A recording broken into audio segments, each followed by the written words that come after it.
AP deputy CM Pawan Kalyan కు బెదిరింపు calls కేసులో పురోగతి కనిపిస్తోంది.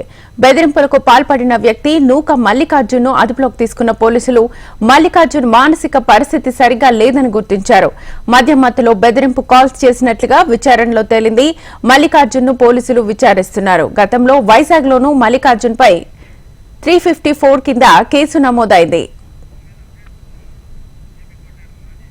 Full details AP coordinator Rajesh అడిగి తెలుసుకుందాం. రాజేష్, డిప్యూటీ సీఎం పవన్ కళ్యాణ్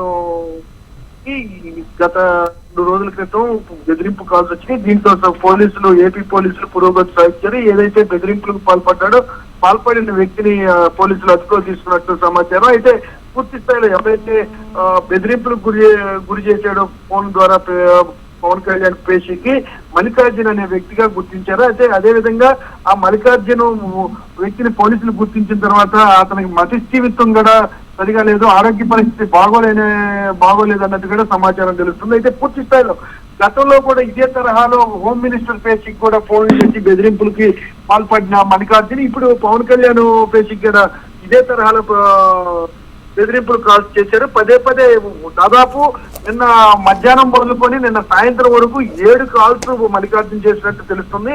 అయితే పూర్తి స్థాయిలో అధికారులు అప్రమత్తమై బెదిరింపు కాల్సా లేదంటే గుర్తు తెలియని వ్యక్తులు ఎవరు అసలు కాల్స్ చేయటం వెనక ఏమన్నా ఉందా? ఇటీవల కాలంలో చూసుకుంటే పవన్ కళ్యాణ్ రేషన్ మాఫియా విషయంలో సీరియస్ అయ్యటం, రేషన్ మాఫియాని పూర్తి స్థాయిలో అరికట్టాలనే ఆలోచనతో పూర్తి స్థాయిలో ఆ రేషన్ మాఫియాని ఆపే కోణంలో అనేక చర్యలు తీసుకున్నారు. ఈ క్రమంలో బెదిరింపు కాల్స్ రావడంతో కొంత అనుమానం అయితే పోలీసులు వ్యక్తం చేశారు. ఏం జరుగుతుంది ఏంది పవన్ కళ్యాణ్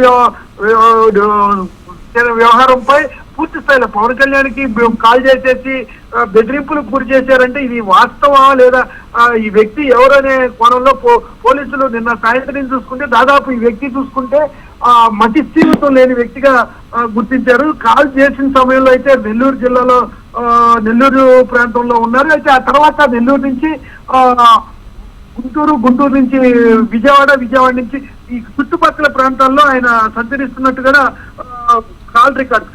ఫోన్ ఏదైతే ఈ ఫోన్ సిగ్నలింగ్ ఉందో ఈ సిగ్నలింగ్ ప్రకారం చూసుకుంటే అతను ఈ సరౌండింగ్స్ లో తిరుగుతున్నట్టు పోలీసులు నిన్న సాయంత్రం గుర్తించిన తర్వాత కూడా అతన్ని పట్టుకునేందుకు కూడా 4 బృందాలను ఏర్పాటు చేశారు. పోలీసు 4 బృందాలుగా విడిపోయి ఎక్కడ ఏంది అనేసి చేశారు. అయితే ఇతను మతిస్థిమితం లేకుండానే ఈ కాల్స్ చేశాడా లేదంటే ఇతర కారణాలు ఉన్నాయా లేదంటే మరెవరన్నా కానీ ఇతను మతిస్థిమితం లేదు కాబట్టి దాన్ని ఆసరాగా తీసుకొని మరొకరితో కాల్ చేపించాడనే కోణంలో కూడా పూర్తి స్థాయిలో పోలీసులు దర్యాప్తు చేస్తున్నారు. అయితే ప్రాథమికంగా చూసుకుంటే అతనైతే మాత్రం మతిస్థిమితం లేని వ్యక్తిగా తేలిన చేత పూర్తిగా అతను మతిస్థిమితం లేని క్రమంలోనే కాల్ చేశాడా లేదంటే ఖచ్చితంగా ఎవరో పురాయించి వేరే ఇతర వ్యక్తులు పురాయించి ఈ పని చేపించారనే అంశాలు పరిశీలిస్తున్నారు. శ్వేత.